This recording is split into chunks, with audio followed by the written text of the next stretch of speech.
외교라인 지적을 해주셨는데 계속해서 그 이야기 좀 이어가 보도록 하겠습니다. 지난주 모든 국민이 걱정했던 미국 조지아주 한국인 근로자 구금 사태. 자, 우리 국민들이 미국에서 이유도 모른 채 구금되는 사상 초유의 사태가 일어난 건데요. 무사히 귀국하긴 했지만 또 구금된 한국인 근로자는 이유도 모른 채 열악한 시설에 갇혀 있었고요. 우리 외교당국은 사건 직후는 물론이고 구금 내내 현장 대응을 거의 하지 못했습니다. 피해자는 시설 내에서 CNN 방송을 통해서야 사태가 이슈화된 것을 확인할 정도였다고 하는데요. 구금 후 4일 가까이 정부에서 아무런 대응도 못하고 우왕좌왕했다라고 전해지고 있습니다. 어떻게 보십니까?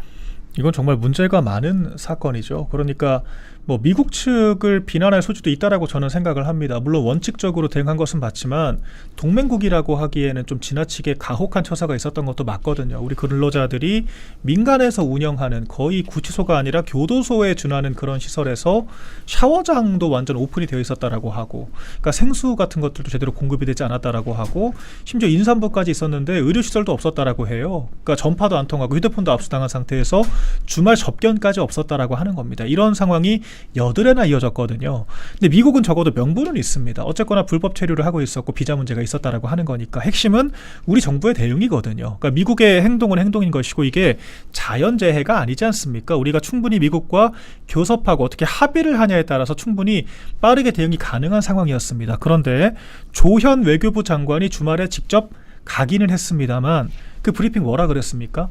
대강 합의를 했다. 네. 대강 합의를 했다라고 얘기를 했거든요. 그런데 정말 대강 합의를 한 것인지 미국에서 바로 다른 이야기가 나왔어요. 미국 이민당국의 최고 의사결정권자가 뭐라 그랬습니까? 추방이다, 추방. 석방을 시키는 것이 아니라 자진 출국이 아니다.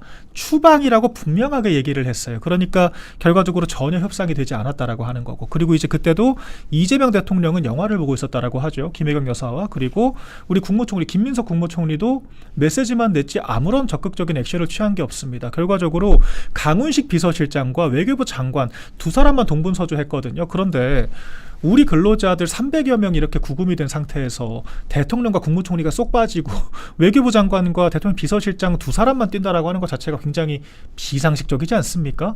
만약에 보수 정권이 그랬다라면 민주당이 뭐라 그랬겠습니까? 또 뭐 사라진 7시간이 어쩌고 대통령이 왜 존재하느냐, 하야해라, 휴가 복귀해라, 그 난리를 쳤을 거잖아요. 그런데 지금 이런 상태에서 여드레나 지금 이 수습이 늦어졌기 때문에 당연히 이 트라우마와 고통의 시간은 길어졌을 수밖에 없고, 이것은 우리 정부 당국이 책임져야 할 부분도 분명히 있다라고 하는 겁니다. 심지어 지금 문제가 해결된 것도 아니에요. 결과적으로 이 근로자들 입장에서는 삶의 터전을 하루아침에 잃어버린 거잖아요. 근데 지금 미국에 재입국을 할 수 있을지 없을지도 아직 확실하게 합의가 되지 않았다라고 저는 전해 듣고 있거든요. 그러니까 확약을 받았다라고 얘기를 하고는 있지만 이제 와서 정부 브리핑을 우리가 어떻게 믿겠습니까? 그렇기 때문에 근로자들이 그러니까 만약 그 확약이 있었다라고 하더라도 이런 대우를 받고 어떻게 다시 미국으로 가겠느냐라고 하는 그런 이슈도 지금 있는 것이고요. 비자 문제도 우리가 일방적으로 처리할 수 있는 게 아니잖아요.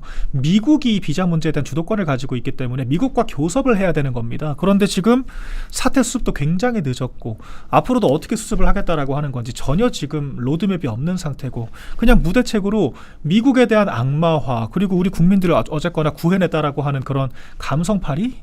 이런 브리핑 말고는 아무것도 남아있는 게 없다라고 하는 것이고, 대통령과 총리조차 컨트롤 타워가 되지 못하는 상황에서 앞으로 비슷한 사례가 펼쳐졌을 때 과연 우리 국민들이 누구를 믿고 의지할 수 있겠느냐. 저는 이게 가장 큰 문제라고 생각을 합니다. 네, 정말로 걱정이 되는 게 이번 사태가 좀 미국 측에서도 예정 없이 갑자기 급습한 것이 아니라 이 대규모 체포 구금을 위해서 어느 정도 한 달 정도는 시간을 두고 준비를 했다고 해요. 근데 네. 우리 외교 라인이 그동안 아무것도 모르고 있었다는 거.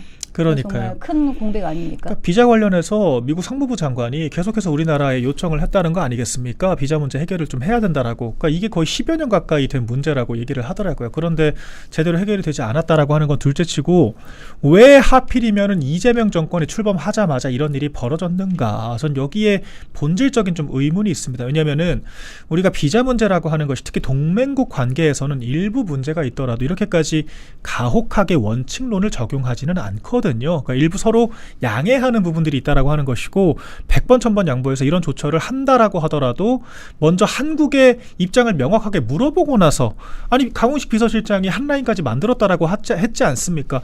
이런 한 라인이 작동을 했어야 한다라고 하는 건데 그런 안정장치가 전혀 없는 상태에서 속수무책으로 당했다라고 하는 게 문제의 본질인 거죠. 그렇기 때문에 이것은 우리 근로자들에 대한 처우 문제를 넘어서 이 정권이 과연 트럼프 행정부와의 관계를 제대로 하고 있는 것인가, 이 부분을 의심할 수밖에 없다라고 하는 게 가장 큰 문제라고 생각을 합니다. 네, 사실 윤석열 전 대통령 정부 때는 미국 외교 라인이 좀 탄탄했다 이런 그럼요. 평가를 받았거든요. 네. 이번에 이재명 정부가 들어서면서 이렇게 윤석열 정부가 구축해놓은 외교 라인이 전부 와해됐다 이렇게 그렇죠. 보면 되는 걸까요? 그러니까 한미일 관계가 캠프 데이비드로 대표되는 한미일 3자 간의 회담이 정말 굳건하게 유지가 되고 있었지 않습니까? 그런데 캠프 데이비드라고 하는 표현 이제 쓰지도 않습니다. 그러니까 지금 당시 바이든 대통령이 윤석열 전 대통령에 대해서 정말 각고의 그런 그 서로 간의 노력과 관계들이 있었거든요. 그렇기 때문에 바이든 대통령이 먼저 나서서 한일 간의 문재인 정권 때 한일 관계가 얼마나 경색이 됐습니까? 그때 그 화이트리스트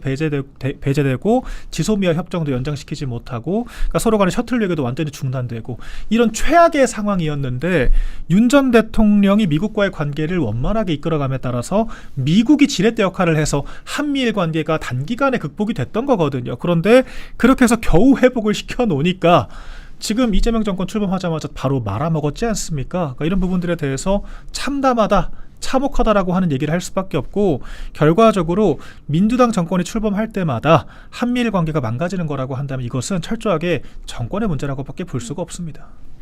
네, 그리고 이번 사태가 발생하자마자 대통령은 뒤로 빠지고 강훈식 비서실장이 앞으로 나섰습니다. 아까 전에 대변인님 말씀하셨죠. 전형적인 좀 이재명식 일처리 방식이 아니냐 이런 비판도 있거든요. 이거는 대통령이 그냥 발을 빼버린 거죠. 나서기 싫다라고 하는 것이고 이거는 무책임하게 얘기를 한 것이죠.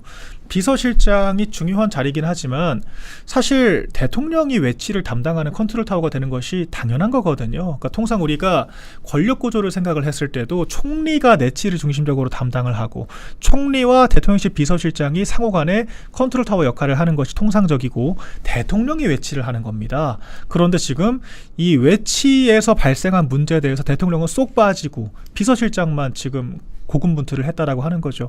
이 자체가 이번 정권이 사실 외교 문제를 조금 진지하게 다룰 만한 의지가 있는가를 의심할 수밖에 없는 대목이고 아까 제가 말씀드린 그게 바로 큰 문제인 겁니다. 우리 국민들이 강훈식 비서실장을 믿고 기대겠습니까? 선출직 그렇게 자랑을 하고 있잖아요. 선출직 대통령이라면서요. 그러면 그 선출직 대통령이 국민들에게 위임받은 권력을 국민들을 위해서 똑바로 사용을 해야 되는데 정작 책임져야 될 국면에서는 숨어버리니까 이런 거야말로 무책임하게 짝이 없는 행동이라고 봐야겠죠. 네, 사실 구금자들은 제대로 문제 해결을 하고 출국을 하길 원했을 것 같습니다. 우리 정부 측은 상황을 파악조차 못하고 우리 근로자들을 빨리 내보내는 것에만 급급하지 않았나 이런 의문이 들고요. 그리고 그러니까요. 또 네.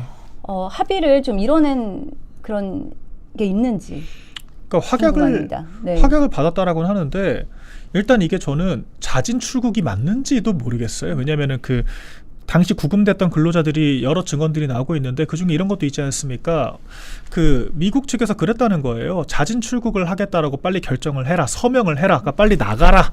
그렇지 않으면은 영원히 감옥에 갇힐 수도 있다. 이런 식의 협박까지 받았다라고 하거든요. 그러니까 미국 측에서도 한국으로 돌려보내는 것, 다른 말로 추방시키는 게 목적이었다라고 지금 봐야 하는 게 아닌가라는 생각이 들거든요. 그러니까 자진 출국이라고 말은 하지만 결과적으로 그 근로자들의 일자리를 잃어버린 거예요. 그러니까 그 근로자들 입장에서는 그저 구금 상태가 해체된 것 말고는 아무것도 지금 회복된 게 없습니다. 그렇기 때문에 우리 정부가 지금 뭐 협상을 잘했고 합의를 잘했고 확약을 받았다라고 자랑을 할 때가 아니라고 하는 거죠. 여전히 미국 측에서는 강경한 입장을 견지를 하고 있고 우리 근로자들이 실질적으로 이 피해가 회복되고 다시 삶의 터전을 회복하는 게 목도가 되지 않는 한 이 문제는 해결됐다라고 보기가 어렵다라고 생각을 하고요.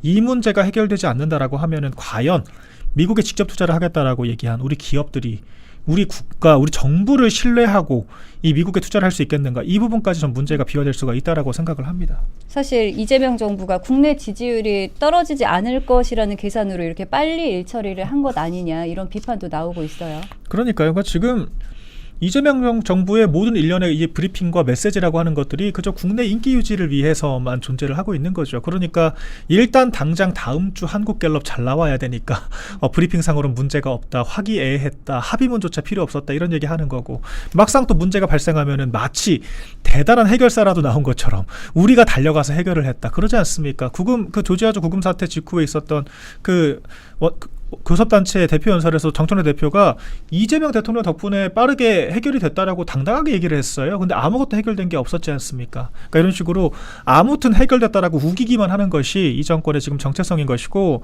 앞으로 우리가 미국과의 관계에서 이재명 정부와 대통령실이 하는 그런 일체의 발표들을 신뢰할 수가 없게 된 것이 가장 뼈아프다라고 저는 생각을 합니다. 네.